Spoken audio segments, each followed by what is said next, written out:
अस्सलाम वालेकुम। उर्दू क्लास में आपका खैर मकदम है। इसके पहले भी मैंने आपके लिए 9वीं जमात के लिए और 10वीं जमात के लिए बेशुमार वीडियोस बनाए हैं और बेशुमार उन्वानात पर मैंने अपना नज़रिया पेश किया है। अब मैं आपके लिए 11वीं जमात व 12वीं जमात के तालिबों के लिए उर्दू मरसिया के इर्तिक़ा व इज़ाए तरकीब पर मैं कुछ अपने तासुरात, अपने नज़रियात मैं पेश करने चाह रहा हूँ। मैं अशरफ हुसैन, मौलवी उर्दू हाई स्कूल बरमसिया बोकारो, आपके सामने ये छोटा सा मुकाला पेश कर रहा हूँ। उम्मीद करता हूँ कि आपको ये मेरा मुकाला आपको ज़रूर पसंद आया। मरसिए का ज़िक्र करें और इस ज़िक्र में मीर खलीक का ज़िक्र न हो और मीर बब्बर अली अनीस जिन्हें खुदा सुखन कहते हैं और साथ ही साथ जनाब सलामत अली दबीर, इनका ज़िक्र न हो, ये ऐसा हो ही नहीं सकता। ये वो उर्दू मरसिए के सितारे हैं जिन्होंने मरसिए को बहुत ही ऊंचाई पर, बुलंदी पर लाके पहुंचाया। चलिए सबसे पहले मैं मरसिए के बारे में कुछ गुफ्तगू करता हूँ। मरसिया जैसा कि लफ्ज़ है, मरसिया लफ्ज़ रिसा से मुश्तक़ है, मैंने इसे लिया गया। रिसा लफ्ज़ का मानी रोना, रुलाना है।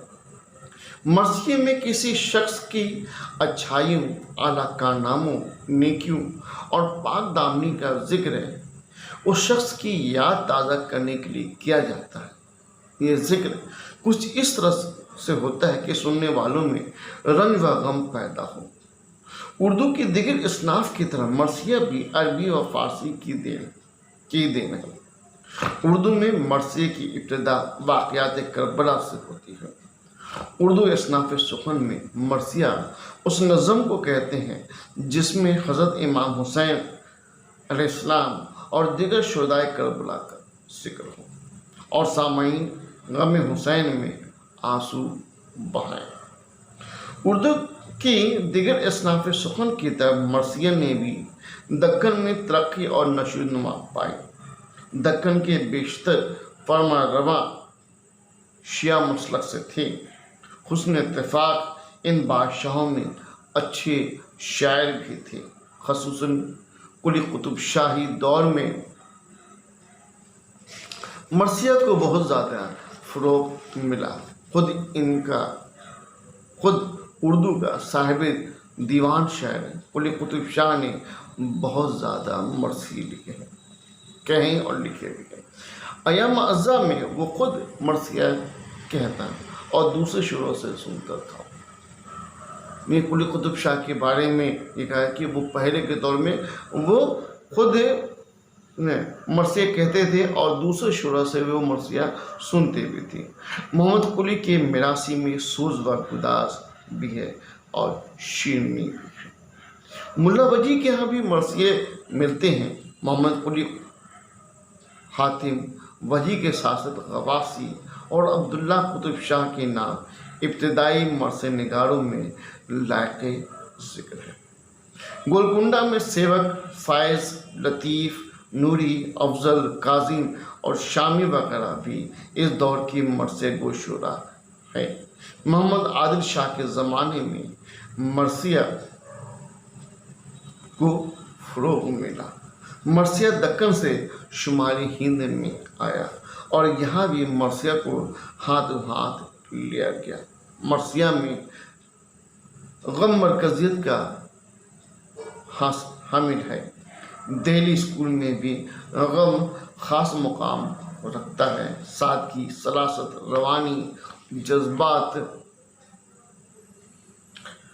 जज्बात निगारी ये दिल्ली स्कूल और मर्सिया दोनों की मुश्तरक खूबियाँ हैं। दूसरे अवध के नवाबीन भी शिया थे, भला इन हालात में मर्सिया को क्योंकि फ़रोग़ न मिलता। शुमाली हिंद के मर्सिया गोयों में कायम दहलवी को अव्वलियत हासिल है। कायम दहलवी शहातिन के साथ ही मीर मोहम्मद, आबरू, सादत, यकरंग और आसी के नाम मरसिया शुरा में आते हैं। मरसिया को मुसद्दस की शक्ल देने का सेहरा सौदा को है। यह सौदा के सर बनता है। सौदा ने मरसिया को मुसद्दस की शक्ल देने के साथ साथ इसके इज़ाए तरकीबी मुकर्रर किए। इस दौर के मरसियों में फसाहत व बलागत है, ज़ुबान में सफाई, सादगी और लताफत है। तशबीहात व इस्तारात के इस्तेमाल ने मरसिया को जिला बख्शी। मरसिया में इस दौर की समाजी रस्मों, रिश्तों, शादी, ब्याह और मौत का जिक्र मिलता है। मरसिया को आवाम से करीब किया गया। मुनाज़िर कुदरत, मैदानी जंग, वाक़या निगारी और मंजर निगारी के जौहर दिखाए गए। 19वीं सदी ईस्वी में मरसिया को वसअत मिली। इस सदी को उर्दू मरसिया का सुनहरा दौर कहा जा सकता है। मीर ज़मीर, मीर खलीक और मीर अनीस और दबीर ने मरसिया को एक नया कालिब और एक तारीख़ी मोड़ दिया। मीर अनीस और मिर्ज़ा दबीर ने मरसिया को मिराजी कमाल तक पहुँचाया। बेहतरीन उसलूब के साथ मरसिया के हर जुज़ू को लिखा। ज़ुबान व बयान और फ़न के एतबार से इन्होंने मरसिया में वो खूबियाँ पैदा कर दी कि इनसे बेहतर कोई मुमकिन नहीं था। मनाज़िर और जज्बात की महकात फितरी और मुकम्मल है। इन्होंने मरसिया को बाम पर पहुँचा दिया। मीर अनीस का अंदाज़ बयान बिल्कुल जुदा है। वाक़यात करबला पर इन्होंने तफसील से काम किया और बहुत ही दिलकश और पुरकशिश अंदाज से सरापा, रुखसत, रजस अबैन को बयान किया है। अब ज़रूरी है कि हम मरसिया के इज़ाए तरकीबी पर हम गौर करें और देखिए कि मरसिया के इज़ाए तरकीबी क्या है, यानी कि मरसिया में क्या क्या पाया जाता है। तो नंबर 1 है चेहरा। ये मरसिया की तमहीद है। इसमें हम्द, नात, मनक़बत, मनाजात से मुतल्लिक़ इशार आते हैं। चेहरा में शायर अपने कलाम की खूबियों से मरसिया का आगाज़ करता है। दूसरा आता सरापा। मरसिया में जिन बहादुरों का जिक्र होता है या जिनके कारनामे बयान किए जाते हैं, उनके कदो-क़ामत और अतवार व ख़साइल की मरक़ा कशी शुरू में की जाती है। तीसरा है रुख़सत। मरसिया के इस हिस्से में बहादुर मैदान जंग में जाने की रुख़सत चाहता है और अपने अजीज़ व अक़रबा के पास जाकर इजाज़त मांगता है कि वो जंग में जाना चाहता है, न अपनी बहादुरी के कारनामे दिखाना चाहता है। चौथा है आमद। बहादुर मैदान जंग में आता है। उसकी आमद से दुश्मनों की फ़ौज में खौफ व हिरास छा जाता है। रिज़स। बहादुर मैदानी जंग में अपने आबो अजदाद की बहादुरी और शुजाअत की तारीफ़ करके दुश्मनों को ललकारता है और अपना गौरव भी तारीफ़ करता है, यानी कि दिखाता है। छठा है रज़्म। यहाँ मैदानी जंग का नक्शा खींचा जाता है और इसका खुलासा पेश किया जाता है कि मैदानी जंग किस तरह का है। ठीक है। सातवां है वस्फ़ निगारी। मैदानी जंग में बहादुर के ज़रिए घोड़े की तारीफ़, तलवार की तारीफ़, तीर की तारीफ़ को बयान किया जाता है या पेश किया जाता है। और आठवां है शहादत। बहादुर बहादुरी के साथ मैदानी जंग में लड़ता है, मगर चूँकि मरसिया बहादुर की शहादत पर लिखा गया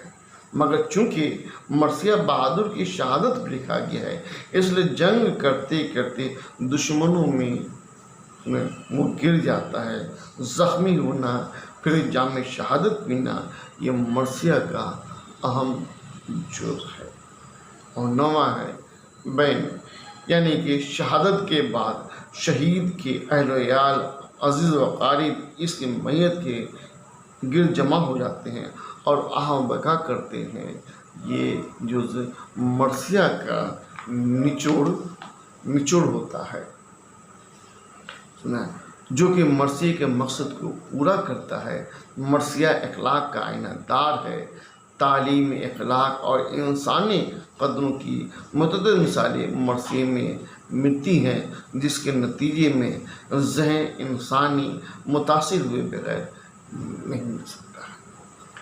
عزیز و طلبہ، یہاں پر میں ایک دو باتیں آپ کے سامنے میں پیش کرنا یہ چاہتا ہوں کہ امید کرتا ہوں کہ آپ کو میرا یہ چھوٹا سا مقالہ یہ مضمون آپ کو پسند آیا ہوگا، جس میں نے مرثیے کی تاریخ کے بارے میں، مرثیے کی ابتدا کے بارے میں، مرثیے کی اعضائے ترکیبی کے بارے میں نے گفتگو کی ہے۔